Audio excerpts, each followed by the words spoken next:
10 class का 7वां अध्याय coordinate geometry खत्म होने के बाद तुम्हारा 8वां अध्याय शुरू होता है, जिसका नाम है त्रिकोणमिति, अंग्रेजी में बोलते हैं ट्रिगोनोमेट्री। उसी को लिखे हैं चैप्टर 8 ट्रिगोनोमेट्री यानी त्रिकोणमिति। सबसे पहले जानेंगे कि त्रिकोणमिति होता क्या है, ठीक है ना।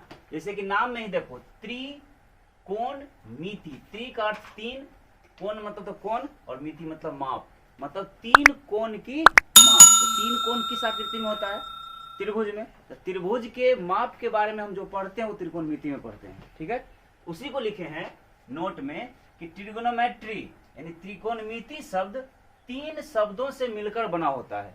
पहला होता है ट्री जिसका अर्थ है तीन, फिर दूसरा होता है गोनिया जिसका अर्थ होता है कोण, और फिर होता है मेट्रॉन जिसका अर्थ होता है माप, अर्थात तीन कोण की माप। इस प्रकार से त्रिकोणमिति का शाब्दिक अर्थ यानी त्रिकोणमिति शब्द का शाब्दिक अर्थ होता है तीन कोणों की माप। चूंकि त्रिभुज में तीन कोण होते हैं, किसी भी त्रिभुज में ही ना तीन कोण होता है, 1 2 3, है ना। चूंकि त्रिभुज में तीन कोण होते हैं, अतः त्रिकोणमिति का अर्थ त्रिभुज की माप भी है, चाहे त्रिभुज की माप होता है। वास्तव में त्रिकोणमिति के अंतर्गत त्रिभुज की भुजाओं, मतलब किसी त्रिभुज की तीन भुजाओं और तीन कोण, है ना, उसी को लिखे। वास्तव में त्रिकोणमिति के अंतर्गत त्रिभुज की भुजाओं और कोणों के बीच संबंध का अध्ययन करते हैं कि कोई भी त्रिभुज की तीनों भुजा और इस तीनों कोण में क्या संबंध है। इस सब चीज के बारे में हम लोग कहाँ पढ़ते हैं? त्रिकोणमिति में पढ़ते हैं, ठीक है। उसी को लिखे हैं। त्रिकोणमिति का ज्ञान सबसे पहले, त्रिकोणमिति जो गणित है, गणित की जो शाखा है त्रिकोणमिति, इसका ज्ञान सबसे पहले मिस्र एवं बेबीलोन वासियों को हुआ था। यानी मिस्र के गणितज्ञ को और बेबीलोन के गणितज्ञों को सबसे पहले त्रिकोणमिति का ज्ञान हुआ था। साथ ही ग्रीक के गणितज्ञ, है ना, ग्रीक के गणितज्ञ नाम था क्या? हिपार्कस। क्या नाम था? हिपार्कस। यानी ग्रीक के गणितज्ञ हिपार्कस ने सबसे पहले त्रिभुज के कोणों का संबंध उसकी भुजाओं के साथ स्थापित किया था। कई बार प्रश्न पूछा है कि त्रिभुज के कोणों का संबंध उसकी भुजाओं के साथ सबसे पहले किसने स्थापित किया? हिपार्कस ने। हिपार्कस कहाँ के थे? ग्रीक के। हिपार्कस कौन थे? एक मैथमेटिशियन थे, गणितज्ञ थे, ठीक है। कई बार पूछा है। फिर लिखे हैं त्रिकोणमिति में मुख्यतः 6 त्रिकोणमिति अनुपात होते हैं। कितने? 6। हम लोग जो लिखते हैं, जब हम सवाल हल करते हैं, सोल्व करते हैं, तो हम लोग यही लिखते हैं इसका, लेकिन वास्तव में इसका कुछ और नाम है ये। जैसे सपोज कर लो, हम कहीं साइन अगर करेंगे तो क्या करेंगे? MM सिंह करेंगे ना, एक बात। लेकिन पूरा नाम क्या है? मनमोहन सिंह, तो MM सिंह। ये हुआ संक्षेप। अब पूरा नाम क्या हो गया? हुआ ना। उसी प्रकार हम लोग ये पूरा नाम ना लिख के क्या लिखते हैं? संक्षेप में लिखते हैं। लेकिन कई बार प्रश्न पूछा है कि इसका फुल नेम क्या है, इसका पूरा क्या है, इसका पूरा क्या है, तो इसको भी यहाँ नोट कर दिए हैं कि त्रिकोणमिति में कितने अनुपात होते हैं? 6 त्रिकोणमितीय अनुपात होते हैं। पहला होता है साइन ए। यह जो है साइन ए क्रमशः कोण ए का, मतलब साइन ए जो है कोण ए का साइन दर्शाता है, SINE, ठीक। कॉस ए जो है कोण ए के लिए कोसाइन को दर्शाता है, मतलब साइन SINE, साइन के लिए हम साइन लिखते हैं, और कोसाइन को हम क्या लिखते हैं? कॉस। टेंजेंट को लिखा जाता है टेन, कोसेकेंट को लिखा जाता है कॉसेक, सेकेंट का होता है सेक, और कोटेंजेंट का होता है कॉट, ठीक है। परीक्षा में पूछता है ऑब्जेक्टिव में, ठीक है ना, कि कॉसेक के लिए क्या प्रयोग किया? कॉसेक का पूरा नाम क्या होता है? कॉसेक किसके लिए प्रयोग होता है? तो कॉसेक किसके लिए होता है? कॉसेकेंट के लिए। कॉट किसके लिए प्रयोग होता है? तो कॉट जो प्रयोग होता है वो कोटेंजेंट के लिए होता है। किसके लिए होता है? कोटेंजेंट के लिए। चाहे ऐसे ही पूछ देता है कि सेकेंड के लिए किस संक्षेप शब्द का प्रयोग होता है, तो क्या होगा? सेकेंड के लिए सेक का, शुरू का 3 अक्षर देखो, sec, cot, cosec, tan, cos, sine. बस समझ में? उसी को लिखिए। 6 होता है, sine A, cos A, tan A, cosec A, sec A और कॉट ए। यही 6 को क्या होता है? त्रिकोणमितीय अनुपात होता है। गणित जब हम पढ़ेंगे इसी का ही प्रयोग सिर्फ करेंगे, उसमें 2 4 5 8 नहीं लिखा था, यही सब लिख लिख के हम लोग सब कुछ हल करेंगे, ठीक।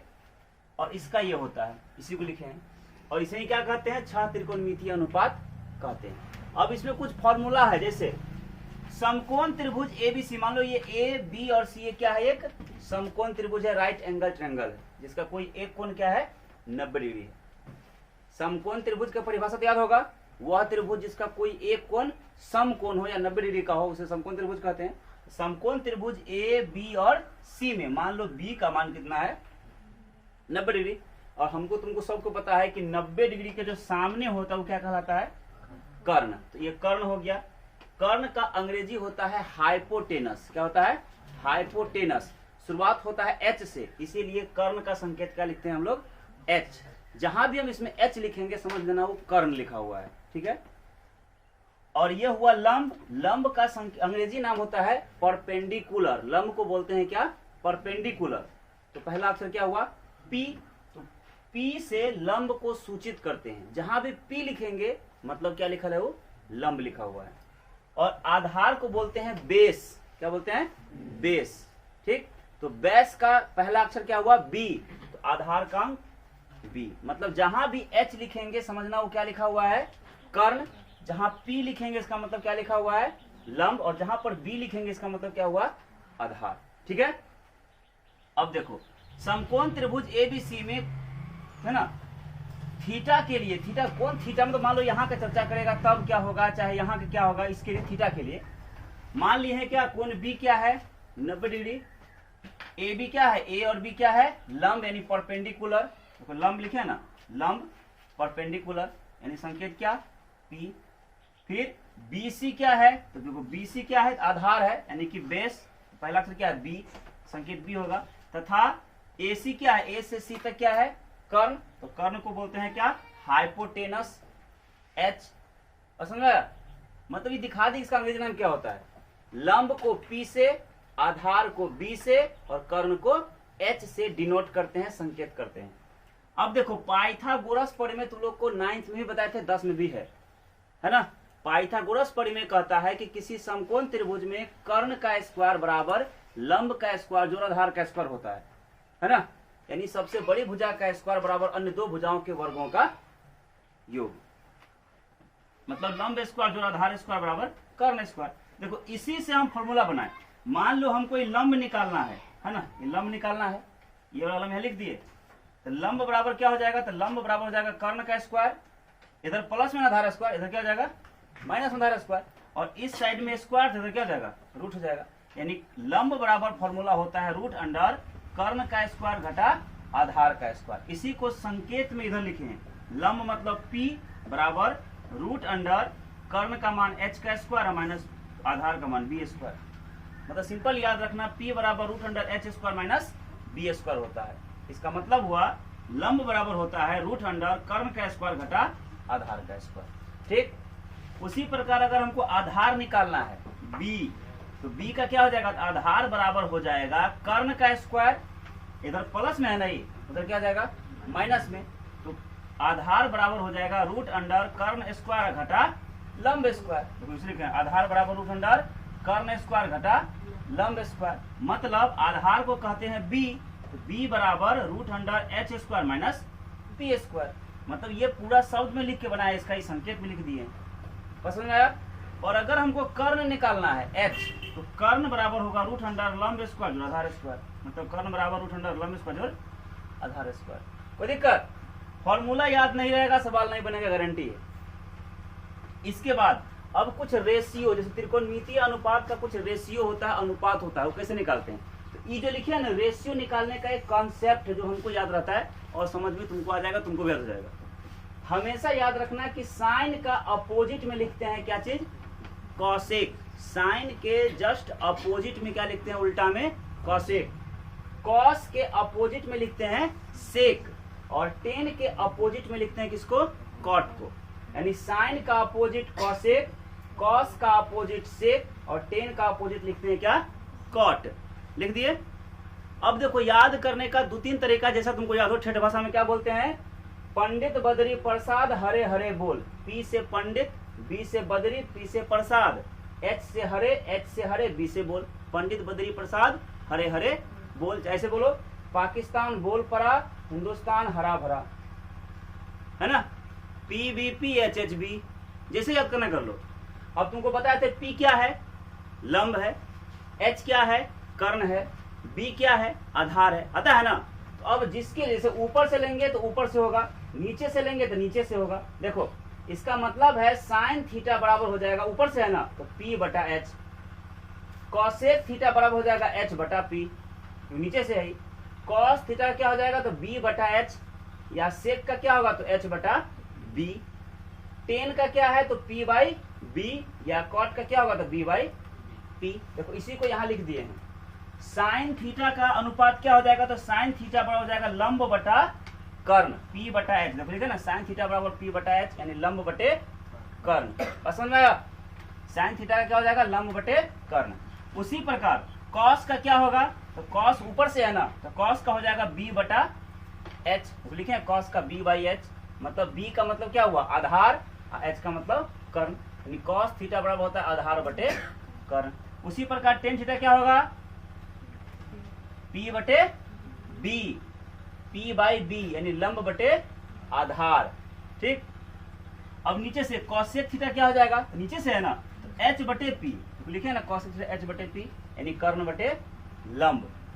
सेक का हो जाएगा H बाई B, मतलब सेक का H बाई B, मतलब H का क्या कर्ण और B का आधार, ठीक। और कॉट का क्या हो जाएगा तो B बाई P, कॉट का लिखे B बाई P, आधार बटे लंब। कोई दिक्कत।